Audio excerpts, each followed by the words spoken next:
Cattle Drive Great Western Trail by Leslie Galindo. So it begins. Today, me and my cousin Anthony are going to start our very first cattle drive. My father will be accompanying us on the way in case anything goes wrong. We live in a ranch in San Antonio, and we will be taking our cattle through the Great Western Trail to get to the rail station. Our destination is Dodge City. When we arrive to the station, our cattle will be sent to east of the U.S. The Great Western Trail will take us there, though it will be a couple of weeks or months of travel. Good thing San Antonio isn't too far away from the trail. Before we left, we had to brand our cattle. Our family brand is TJ. It stands for Twain Jackson, my grandfather's name. If any of our cattle get lost, we would be able to identify them with the brand. After branding the cattle, we set off to the trail. A couple of lost gals. We had passed the part of the trail that was closest to Austin. Everything was going fine. We still had lots to go, but we were much closer to Dodge City than before. Then we stumbled across a wagon. There was a married couple standing outside with penitent looks on their faces. The husband, John, looked to be around Anthony's age, 19, except he looked a bit more put together. John told us that he and his wife, Mary, had come from Virginia. They had bought land in Austin, but unfortunately they lost their map on the way. Since we only had one map on us, we offered to take them to Austin. My father is a kind man, and he wouldn't let these people all alone. We had to turn around and take the couple to the city. Though it was a step back for us, the married couple made it safe and sound. A break, if you may. Since we had to turn around to help the couple out, we decided to stay there for a while. John and Mary thanked us for helping them out, and they said their goodbyes. We had fallen a few days behind schedule, but we were really tired.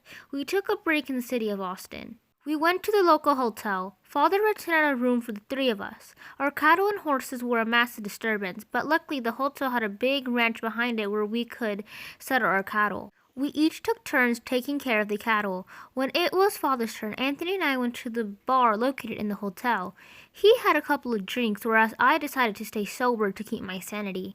At the end of the day, we took a good rest. The next day, Father bought a chalk wagon. Then we went back to the trail.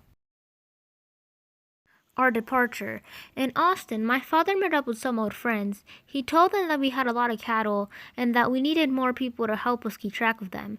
It was true that we had trouble keeping track of the cattle. I mean, it was only the three of us, and it was a miracle that we were able to manage the cattle all the way to Austin. They agreed to help my father. The next couple of weeks, we all traveled together, the oldest of us driving the truck wagons. I didn't understand why my father bought a second truck wagon until we arrived to Fort Belknap. When we arrived, my father told me, Anthony, and half of the other guys that we were to continue going to Dodge City. He said that from that point on, we would split up. I have bought twice the amount of cattle I mostly do. That's because us older folks will be taking half of the cattle over to Cheyenne, using the Goodnight Living Trail. They will be taken there to go to the slaughterhouse. You guys will keep going to Dodge City, and the cattle y'all have are to be taken east by the train, he said. Father then turned to Anthony and I.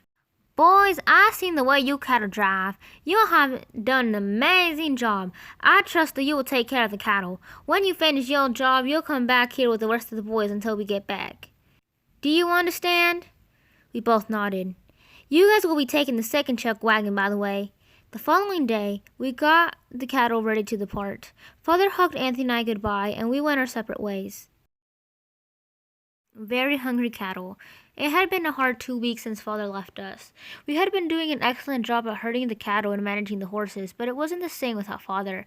I can tell Anthony felt the same way too. A couple of hours go by and we take a stop. It was time for the cattle to eat. While the cattle and horses were munching on grass, some of the guys started stretching their legs and drinking water. It took about 2 hours for the cattle to finally be full of their stomachs. We then hit the road. Faint boy flank rider. We were so close to reaching Dodge City, I could feel it. That day, I was flank rider. Anthony was trail boss. That meant I had to ride my horse at the sides of the herds to keep them from spreading out. Anthony's job as trail boss is to be in charge of all the cowboys and the cattle. There was just something off, though. Everything seemed a bit too easy. It didn't feel right to me. I thought that something bad had to at least happen once. Father and I splitting up wasn't really my idea of bad. I mean, sure, I was sad, but I got used to handling being alone with Anthony and the other guys. Also, the incident of the married couple wasn't terrible. I just thought that we would have to deal with a broken wheel or a lost horse. Honestly, maybe it's best if nothing were to happen, I thought. The temperature was really hot that day. Sun rays felt like flames on my shoulders. I couldn't see straight. The sun's light blinded everything around. It would have been better if I had just stopped thinking about bad things that could happen to us. The sun was bad enough, but I wanted something to happen. I wanted something that would cause us to stop moving. I wanted a break. Water. I wanted water.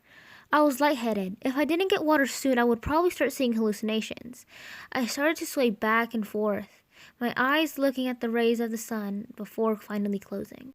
I opened my eyes to see all the boys standing around me. I was leaning against the wagon with a wet towel on my forehead. All the boys seemed to be relieved I had woken up. "What happened?" I asked. "We heard a loud thud. I turned around to see you head first onto the ground. The sound of your fall made the cattle and horses panic," Anthony said. I looked over to see the cattle. They seemed to be eating. They seemed calm. "When we got over to your body, Mark tried to carry you over to the wagon, but apart from you being heavy, you were very hot, like hot metal. We let you cool down and then brought you over to the wagon." He put his hand on my cheek to see if I was cooling down. "How you feeling? Do you think you could hit the road again, or do you need more time?" I sat there staring at the cattle. I wasn't too sure if I wanted to start riding a horse at that moment. I guess something bad did happen. Just what I wanted, right? "Give me a few minutes," I replied. After a while, I got on my horse and continued towards Dodge City. Dodge City. Then, after a few days, we made it to Dodge City. Our first task was to find the railroad station. None of us have actually been to Dodge City. There was one guy in our group named Lewis who had been to a city nearby, but he never really knew much of Dodge City. Most of the other guys have been to other railroad stations, like Denver or Sedalia. It was an experience for all. After a bit of asking around, a kind woman showed us the way. We got there and dropped off the cattle. We put them in rail cars where they would be sent to the east. It was satisfying letting go of the cattle. Finally, our first mission was complete. Now all we had to do was head back to Fort Belknap and wait for Father. Together we arrived home. Months went by without any sight of Father. I tried not to worry too much. Anthony helped me loosen up a bit. We all went to the bar and took some shots. We each got some temporary jobs to be able to pay for the hotel. I got really close with the cowboys in our group. It was a fun time. One Monday morning, I woke up to the sound of the town. I got dressed and walked outside of the hotel to check up on our horses. Then there he stood. Father had the biggest smile on his face when he saw me. We spent 2 more weeks in Fort Knapp before heading back to the Great Western Trail. We arrived to Austin to drop off the kind folks who helped us on our journey. Father, Anthony, and I arrived at our sweet ranch in San Antonio.